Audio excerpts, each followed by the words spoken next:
आज 21 जून है, international yoga day, और हम लोग फरीदाबाद जा रहे हैं आचार्य जी से योगा का असली मीनिंग समझने फरीदाबाद पीवीआर में। आचार्य जी से मिलने से पहले योगा मेरे लिए था कि एक्सरसाइज करना।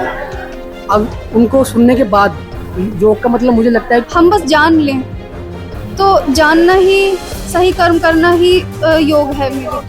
खाना पचाने को, डकार मारने को योग थोड़ी ही बोलते हैं। जब कोई लग जाती है हिम्मत अपनी और भी बढ़ जाती है।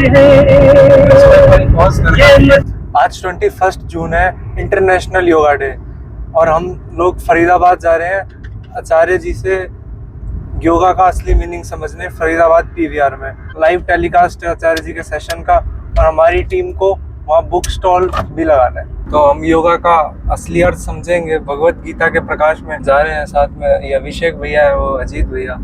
तो अभी एक गाना बज रहा था, अजीत भैया अभी गाना बज रहा था, जब अपनों से ठेस कोई लग जाती है हिम्मत अपनी और भी बढ़ जाती है।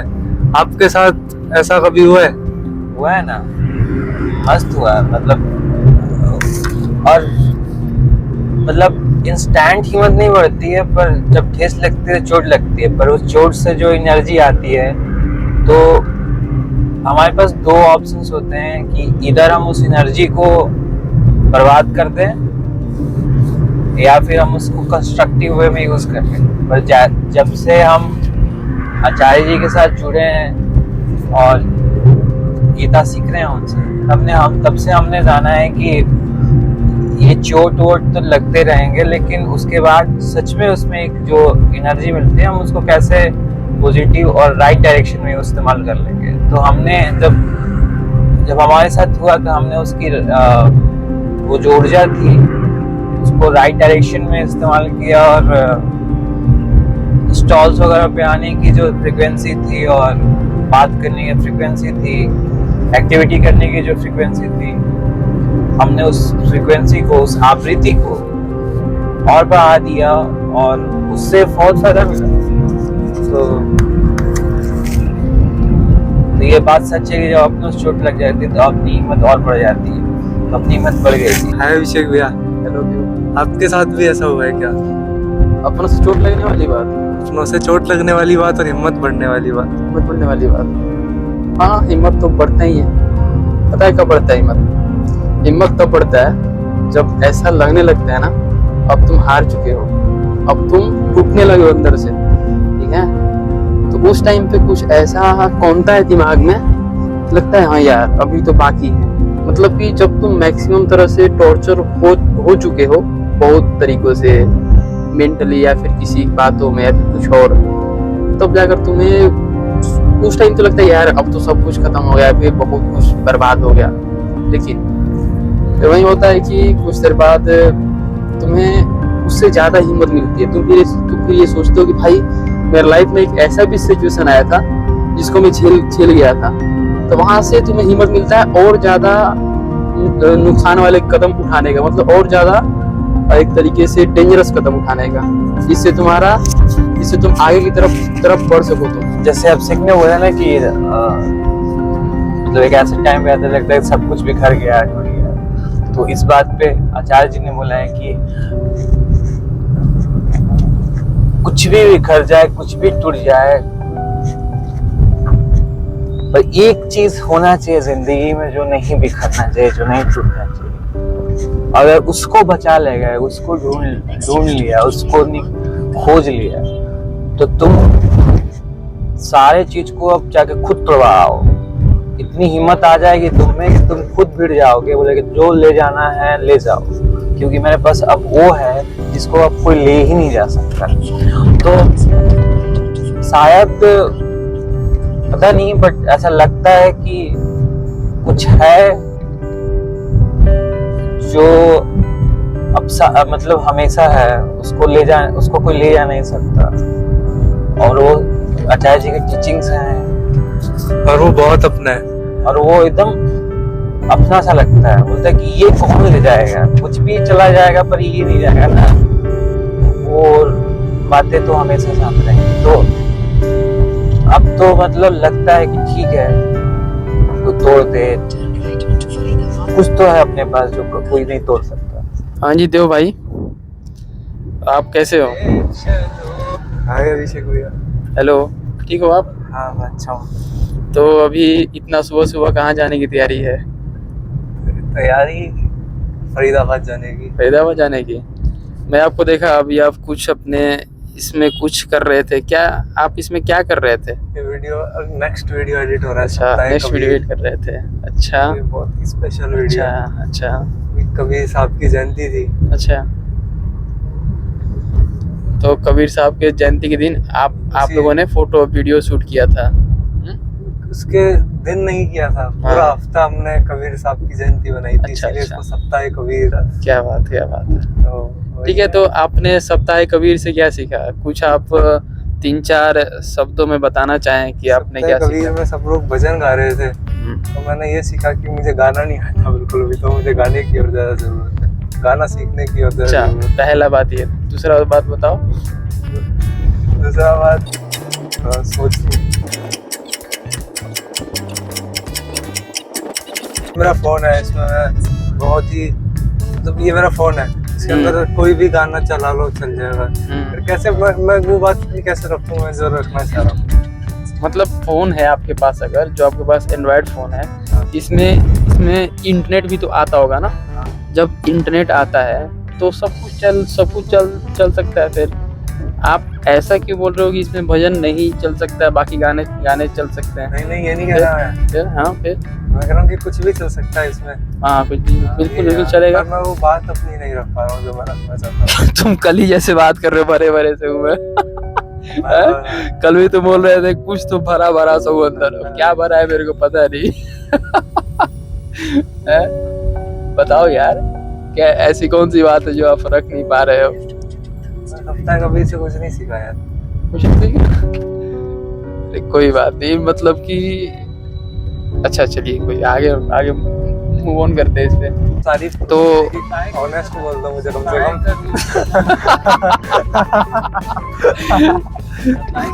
चलो ठीक है, आपने जो भी कुछ सीखा, और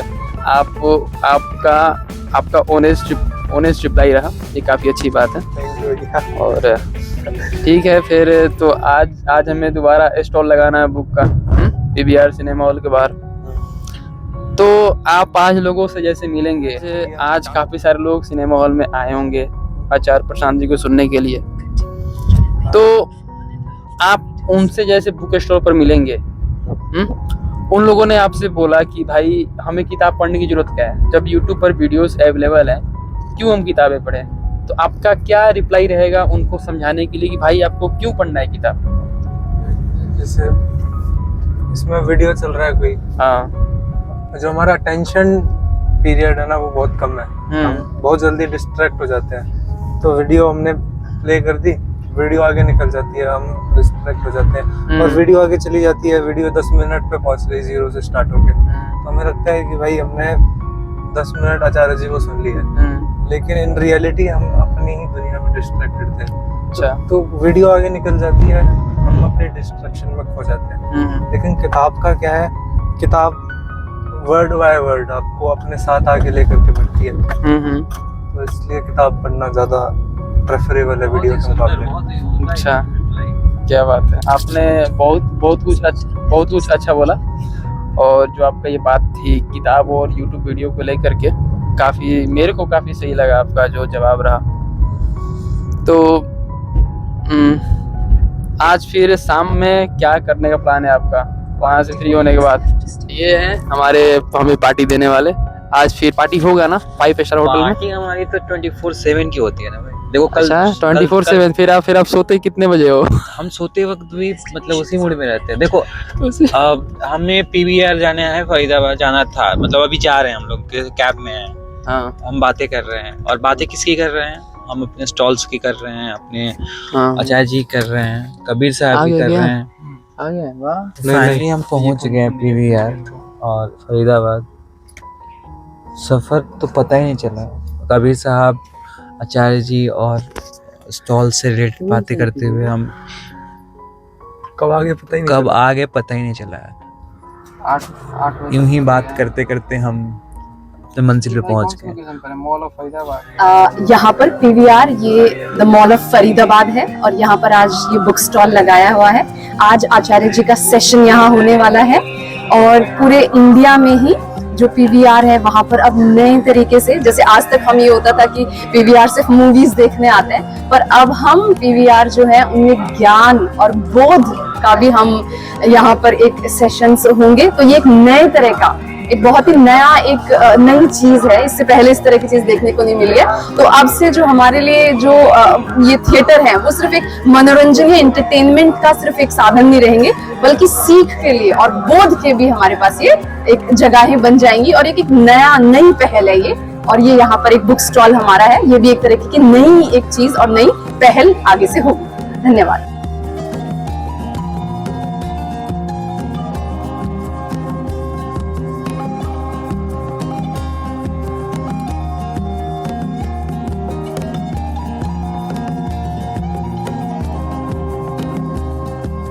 परवाह नहीं अंजाम की, फिक्र सच्चे काम की, युद्ध यज्ञ को पीठ दिखाए, वो योगी नहीं त्यागी नहीं। तो जहाँ कहीं भी अहंकार उठेगा,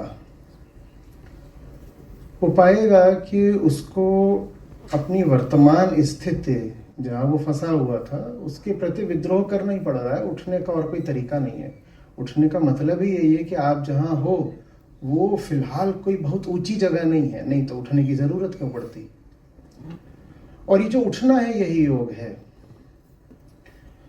धरती पर आप पैदा हुए हो, लेकिन आप के भीतर कुछ है जो बस पार्थिव मटेरियल ही नहीं रहना चाहता, उसे कुछ आगे का, पार का, बियॉन्ड, ट्रांसेंडेंटल चाहिए। ये स्वभाव है, इसका कोई कारण नहीं बताया जा सकता, बस ऐसा है। उठने की स्वयं को अनुमति देना और बंधन जिनको आपने पकड़ लिया है, उनके साथ आपके स्वार्थ सरोकार जुड़ गए हैं, उनके प्रति विद्रोह करना, यही योग है। और इस हेतु भगवद गीता के 2 और 6 अध्याय से कुछ श्लोक मैं आपके लिए लेकर के आया हूँ और 10 श्लोक हैं। और तो पहली बात, आज एक साथ 10 श्लोकों पर चर्चा होगी। जो लोग गीता समागम में साथ हैं उन्हें ये बात बड़ी रोमांचक, अद्भुत लगेगी। कहेंगे एक श्लोक ही पूरा नहीं पड़ता, आज 10 श्लोक एक साथ। पर हमने कहा कि आज दिन खास है तो कुछ नया कर सकते हैं। इसके अलावा 10 श्लोक हैं, तो हम चर्चा के अंत तक पहुंचने की प्रतीक्षा नहीं करेंगे। हर 3 श्लोक, प्रत्येक 3 श्लोकों के बाद हम रुका करेंगे और बात करा करेंगे कि कहाँ तक समझ में आ रही है। ठीक है। और मैं समझता हूँ कि जब हमारी बातचीत समापन की ओर पहुँच रही होगी, योग का एक अलग ही और बहुत शुद्ध और बहुत ताज़ा, बहुत चुनौती भरा लेकिन साथ ही साथ आनंदप्रद अर्थ आप तक पहुंच रहा होगा। और अगर वो आप तक पहुंच रहा होगा तो वो फिर आज योग की शुरुआत हो सकती है। ठीक है, शुरू करें। चलिए, 2 अध्याय से हम शुरू कर रहे हैं कि श्री कृष्ण योग के बारे में क्या कह रहे हैं। और अनायास ही नहीं है कि गीता के 18 अध्यायों को हम योग के नाम से जानते हैं, है ना। बात वहाँ ज्ञान की हो रही हो, कर्म की हो रही हो, संन्यास की हो रही हो, भक्ति की हो रही हो, सबको क्या बोला गया है? क्या है? योग है। यहाँ तक कि अर्जुन संशय में है और दुखी है तो उसको भी कहा विषाद योग। दर्जनों बार, कम से कम 40 बार। और उसको और अगर आप खोलेंगे कि कहाँ पर बस सांकेतिक तरीके से योग का उल्लेख हुआ है तो ये संख्या 70-80 तक पहुंच जाएगी। 700 श्लोक हैं भगवद गीता के और इतनी बार श्री कृष्ण योग शब्द लाते हैं। तो जितनी बार उन्होंने योग की बात करी है उसमें से हमने आज 10 श्लोक चुने हैं। ये 10 वो हैं जो पारिभाषिक हैं। बाकी जगह योग का उल्लेख है या योग से संबंधित कोई बात बोली गई है। ये वो श्लोक हैं जिनमें सीधे ये समझाया गया है कि योग है ही क्या, पाप पुण्य दोनों से मुक्त।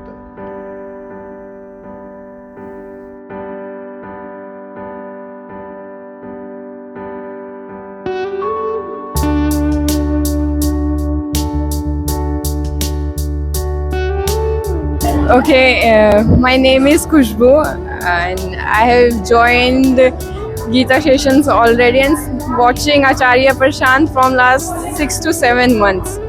So today we are here in PVR and celebrating the true meaning of yoga on Yoga Day. He actually taught us what true yoga means, how to be self-aware and achieve yoga. I think so. It's something everyone should know instead of not just doing asanas. The true meaning of yoga should be known to everyone. And thank you. It was lovely joining this session. आचार्य जी से मिलने से पहले और अब आचार्य जी के मिलने के बाद योग का आपके लिए क्या मीनिंग है?